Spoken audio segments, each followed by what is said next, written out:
Hi കൂട്ടുകാരെ, പുതിയൊരു വീഡിയോയിലേക്ക് എല്ലാവർക്കും സ്വാഗതം. അങ്ങനെ ആ സ്വർണത്തെ തിരക്കി ചിരുവിൻ്റെ അരികിലോട്ട് അമ്പിളി എത്തുന്നുണ്ട് കേട്ടോ. എന്നിട്ട് ചിരുവിനോട് ചോദിക്കുകയാണ്, അല്ല ആ അച്ഛൻ്റെ റൂമിലെ കട്ടിനടിയിൽ ഇരുന്നിരുന്ന സാധനങ്ങളൊക്കെ എവിടെ പോയി?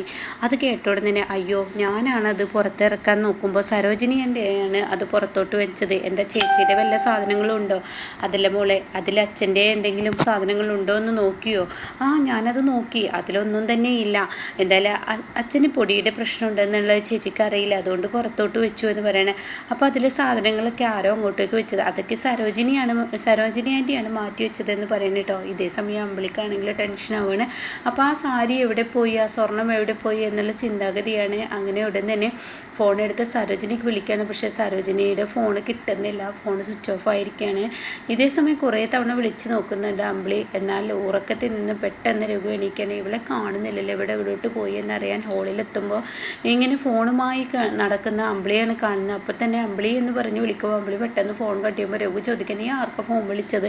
അതിന് ഞാൻ സരോജിനി ആൻറ്റിക്ക് വിളിച്ചത്. അതെന്തിനാ ഈ അർദ്ധരാത്രി വിളിക്കുന്നത്? അവർ നേരം വെളുക്കുമ്പോൾ അങ്ങോട്ടേക്ക് വരുമല്ലോ. അതൊക്കെ ശരിയായിരിക്കാം, അവരിങ്ങോട്ടേക്ക് വരുമെന്നുള്ളത് സത്യം തന്നെ. പക്ഷേ എനിക്കൊരു കാര്യം പറയാനുണ്ട്. അവർ നേരം വെളുക്കുമ്പോൾ അവരുടെ വീട്ടിലോട്ട് പോകാമെന്നോ അങ്ങനെ എന്തോ പറഞ്ഞു. ഇത് എനിക്ക് കുറച്ച് കാര്യങ്ങൾ ചോദിക്കാനുണ്ട്, കാരണം തയ്യൽ ചെയ്യാനുണ്ട് എനിക്ക്. അപ്പോൾ അതുകൊണ്ട് തന്നെ അവർ നാളെ ഒന്ന് സഹായത്തിന് വന്നാൽ നന്നായിരുന്നു എന്നുള്ള സത്യം എനിക്ക് പറയാൻ വേണ്ടിയായിരുന്നു. അതിനെന്താ ചീരില്ലേ ഇവിടെ? പിന്നെന്താ, ഞാനും ഉണ്ട്, 2 ദിവസം ഞാനും ജോലിക്ക് പോകുന്നില്ല, നീ തയ്ച്ചോ, ഞങ്ങളൊക്കെ കാര്യങ്ങൾ നോക്കിക്കോളാം എന്ന് പറയുമ്പോൾ അമ്പിളിക്ക് സമാധാനം കിട്ടുന്നില്ല. വാ ഇനി മതി നിൻ്റെ തയ്യൽ, വന്നേ ഉറങ്ങിക്കേ എന്നൊക്കെ പറഞ്ഞ് അമ്പിളിയെ റൂമിൽ പിടിച്ച് കിടത്തുന്നു കേട്ടോ. പിന്നീട് സത്യനെയാണ് കാണിക്കുന്നത്. യാതൊരുവിധ മനസ്സമാധാനം കിട്ടുന്നില്ല. താൻ പ്രതിഭയോട് ചെയ്ത തെറ്റിനെക്കുറിച്ച് കുറ്റബോധം മനസ്സിൽ അലട്ടിയിരിക്കുകയാണ്. അതിൻ്റെ സത്യാവസ്ഥ തനിക്ക് അറിയണം. ആരുടെയെങ്കിലും മനസ്സ് തുറന്നിട്ടെങ്കിൽ അതിൻ്റെ തെറ്റ് മാറ്റണം. അങ്ങനെ ഇന്ദുവിന് വിളിക്കുകയാണ്. അപ്പോൾ ഇന്ദു റൂമിൽ വരുമ്പോൾ സത്യേട്ടനാണല്ലോ എന്ന് പറയുന്നുണ്ട്. ആ സമയത്ത് വിളിക്കുന്നു. അപ്പോൾ എന്താ സത്യേട്ട ഈ അസമയത്ത് വിളിച്ചത്? അതെ, എനിക്കൊരു പ്രശ്നം നിന്നോട് ചോദിക്കാനാണ്. എന്ത് പ്രശ്നം? അല്ലെ, ഞാനും എൻ്റെ ഭാര്യയും തമ്മിൽ എന്തൊക്കെ പ്രശ്നങ്ങളുണ്ട് എന്നുള്ളത് ഇനി എന്നോട് ചോദിച്ചില്ലേ? അത് സത്യം തന്നെയാണ്. ഞാനും എൻ്റെ ഭാര്യയും തമ്മിൽ ചെറിയ പ്രശ്നങ്ങളൊക്കെ ഉണ്ട്. എന്ത് പ്രശ്നം?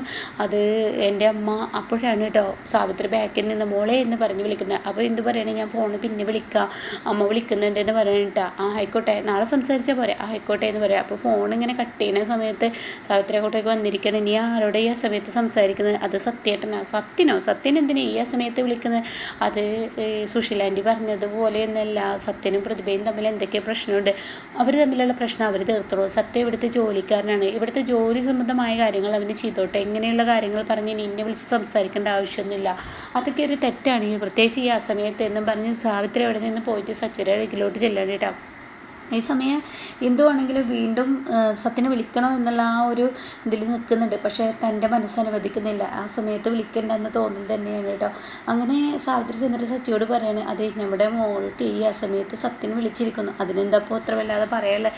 നമ്മുടെ കുട്ടി വിവാഹം വേണ്ടെന്ന് വെച്ചിരിക്കുന്ന ഒരു കുട്ടിയാണ്. വിവാഹം ആ പയ്യൻ വേണ്ടെന്ന് വെച്ചിരിക്കുക. ഇനിയും അപവാദങ്ങൾ കേൾക്കണോ? ആ സുശീലത്തള്ളയുടെ സ്വഭാവം നിങ്ങൾക്കറിയുന്നതല്ലേ? സത്യൻ്റെ ഇവിടുത്തെ ജോലി മാത്രം ചെയ്താൽ മതി. എനിക്ക് ജോലി ചെയ്യുന്നതിനോട് താല്പര്യമില്ല. സത്യൻ്റെ സ്ഥാനത്ത് വേറെ ആരെങ്കിലും അവിടെ ആക്കുന്നതായിരിക്കും നല്ലത്. സത്യനെ ആക്കുന്നതിൽ എനിക്ക് യോജിപ്പില്ല. സത്യനെ ആക്കിക്കഴിഞ്ഞാൽ സുശീല വലിയ അപവാദങ്ങൾ പറയും. അതും ഈ അസമയത്ത് നമ്മുടെ മകൾക്ക് വിളിച്ചു കഴിഞ്ഞാൽ തീർച്ചയായും അത് പ്രശ്നമാവും. അതുകൊണ്ട് എന്നൊക്കെ ഇങ്ങനെ സച്ചിയോട് പറയുന്നുണ്ട് കേട്ടോ. ഇതേ സമയം പെട്ടെന്ന് അമ്പിളിയുടെ ഉറക്കം കെടുകയാണ്. അമ്പിളി ഉറക്കത്തിൽ നിന്ന് എണീറ്റിരിക്കുകയാണ്. സമാധാനം പോയില്ല. അച്ഛൻ്റെ റൂമിലിരിക്കുന്ന സ്വർണ്ണങ്ങൾ എന്താണ് ഉണ്ടായത്? അതിനിപ്പോൾ എവിടോട്ടാണ് പോയത്? ഇനിയിപ്പോൾ ആ ഗുണ്ടകൾ ആക്രമിക്കുമോ? ഇനി ആ ഗുണ്ടകൾ എന്തെങ്കിലും ചെയ്യുമോ എന്നൊക്കെ ഇങ്ങനെ തൻ്റെ മനസ്സിനോട് പലവട്ടങ്ങളായി ചോദിച്ച് ഉറക്കത്തിലോട്ട് അങ്ങ് പോവുകയാണ് കേട്ടോ. അപ്പോഴാണ് രാവിലെ തന്നെ ആ ഗുണ്ടകൾ അവിടെ വരുന്നു, വീട് ആക്രമിക്കുന്നു. ചീരു ആരാന്ന് ചോദിക്കുന്നു. രഘു എവിടെയെന്ന് പറയുന്നു. അപ്പോഴേക്കും ചീരുവിനെ പിടിച്ച് തള്ളുന്നു. രഘുവിൻ്റെ അടുത്തോട്ട് പോകുന്നു. നിലവിളി കൊണ്ട് ചീരു കരയുന്നു. എനിക്ക് കഴിയുന്നില്ല അമ്പിളി ചേച്ചി, രഘുവേട്ട എന്നൊക്കെ പറഞ്ഞ് വിളിക്കുന്നു. അങ്ങനെ അവർ രഘുവിനെ അടിക്കുന്നു. അത് ആ പ്രമോ ആ സീനൊക്കെ നിങ്ങൾ യൂട്യൂബിൽ കണ്ടിട്ടുണ്ടാവുമല്ലോ. അങ്ങനെ അതൊക്കെ കഴിഞ്ഞതിന് ശേഷം അമ്പിളി സത്യങ്ങൾ വിളിച്ചു പറയാണ്, അത് ആ സരോജിനി നീ ഞങ്ങളെ കബളിപ്പിക്കുകയാണോ എന്നവർ ചോദിക്കുന്നുണ്ട്. അപ്പോഴും അത് ആ സരോജിനിയുടെ കൈകളിലാണ് എന്ന് അവർ പറയുന്നു കേട്ടോ. അത് കേൾക്കുന്ന രഘു ഞെട്ടാണ്. അങ്ങനെ രഘുവിനെ കത്തിക്കൊണ്ട് കുത്തുന്ന ആ ഒരു രംഗമാണ് കേട്ടോ. അതോടുകൂടി അയ്യോ രഘുവേട്ടാ എന്ന് പറഞ്ഞ് നിലവിളിച്ച് ഉറക്കത്തിൽ നിന്നും എണീക്കാണ്. അമ്പിളി കണ്ട സ്വപ്നമാണ്. അപ്പോഴേക്കും രഘു എന്താ നിൻ്റെ പ്രശ്നം, എന്താണ് നിനക്ക് എന്ന് ചോദിക്കുന്നു. അതേ രഘുവേട്ട, അവന്മാർ രഘുവേട്ടനെ ആക്രമിച്ചു എന്ന് പറയുന്നത് അതൊക്കെ നീ കണ്ട സ്വപ്നമാണ്. അവന്മാരെ ഒന്നും തന്നെ ചെയ്യില്ല, അവന്മാരെന്നെ തൊടില്ല, നീ സമാധാനത്തോടു കൂടി ഇത് തന്നെ ആലോചിച്ച് കിടക്കാതെ വെള്ളം കുടിച്ച് കിടക്കുക എന്ന് പറയുന്നുണ്ട് കേട്ടോ. ആ സമയം അമ്പിളിക്ക് യാതൊരുവിധ സമാധാനമില്ല. എന്നാലും തൻ്റെ മനസ്സിൽ ആ ആർത്തി എന്ന് പറയുന്ന ആ സാധനം കയറിയത് കൊണ്ട് തന്നെ, അന്യൻ്റെ മുതൽ സ്വന്തമാക്കുക എന്ന് കയറിയത് കൊണ്ട് തന്നെ അത് പറയാൻ മനസ്സനുവദിക്കുന്നില്ല കേട്ടോ. എന്നാൽ ഈ സമയം സത്യനെയാണ് കാണിക്കുന്നത്. സത്യൻ നേരെ അനുപമയുടെ അടുത്ത് അമ്പലത്തിലോട്ട് പോയിരിക്കുകയാണ്. അപ്പോൾ അവിടെ അനുപമ അവിടെ നിന്ന് അനുചേച്ചി നിങ്ങളിവിടെ ഉണ്ടാവും എന്ന് അനുപമ പറഞ്ഞത്. അനുചേച്ചിയുടെ ഫോണിലോട്ട് ഞാൻ വിളിച്ചു. അപ്പോൾ അനുചേച്ചി ഇവിടെ ഉണ്ടെന്ന് പറഞ്ഞു. അതുകൊണ്ട് അനുചേച്ചിയെ കാണാൻ വന്നതാണ്. എന്താ സത്യ, എന്താ പ്രശ്നം?